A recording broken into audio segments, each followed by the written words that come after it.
Tout à fait. Aujourd'hui, on se rend compte quand même qu'il y a un problème aussi de circulation illégale d'armes, un Bien trafic assez important, les Kalachnikov à Marseille, les armes relevées chez les islamistes qui ont été arrêtés il n'y a pas très longtemps. Il y a également le tueur au semi-automatique dans l'Essonne. Enfin, on ne va pas faire une liste. Qu'est-ce qu'il faut faire contre ce trafic illégal aujourd'hui? C'est un engagement que j'ai pris il y a presque 15 ans maintenant, quand une jeune femme était morte et le jeune Bakary est aujourd'hui dans un fauteuil parce qu'il s'était pris une balle lors d'un règlement de compte.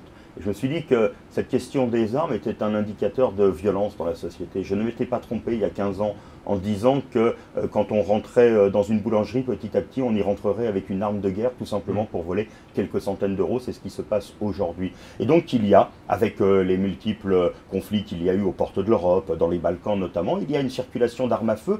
Je ne veux pas céder à cette idée qu'il y aurait des armes absolument partout en banlieue. Simplement, tous ceux qui veulent commettre un mauvais coup savent s'en procurer très facilement. J'avais montré dans un rapport avec un député UMP qu'il y avait une sorte de mutualisation des malfrats des armes à feu et donc on pouvait savoir assez précisément comment s'en procurer. Et les moyens légaux existaient peu en fin de compte. Il y avait des problèmes de classification d'armes à feu qui faisaient que les policiers bien souvent ne savaient pas exactement ce qui était possible, ce qui n'était pas possible. Il y avait des interrogations. Là on a un classement qui est aujourd'hui beaucoup plus clair entre les armes qui sont autorisées et les armes qui ne sont pas autorisées, qui vont permettre des opérations de police. Et puis ce que nous avons mis en exergue dans le rapport, c'est qu'il fallait des policiers qui soient spécialisés. Si l'on pense que la circulation illégale des armes à feu est un problème, à ce moment-là, il faut faire en sorte d'aller les saisir et de faire des opérations de police. Et nous avons mis en exergue qu'en 1982, après les attentats de la rue des Rosiers, on s'était aperçu qu'il y avait des actes terroristes et en même temps une circulation d'armes à feu.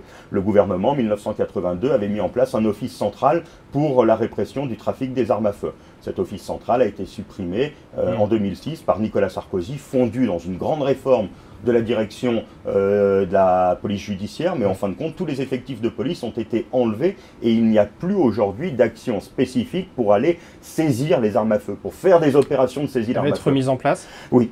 Oui, nous remettrons demain dans le cadre du soutien nécessaire à la police de proximité. La police de proximité, celle qui doit être au cœur des quartiers, elle doit avoir un fort lien avec des services spécialisés. Des services pour lutter contre la drogue et des services pour lutter contre le trafic d'armes à feu. Et elle doit pouvoir, par sa connaissance du terrain, faire appel à ces deux services spécialisés pour aller mener des véritables opérations de police. C'est-à-dire pas des coups d'épée dans le haut comme aujourd'hui.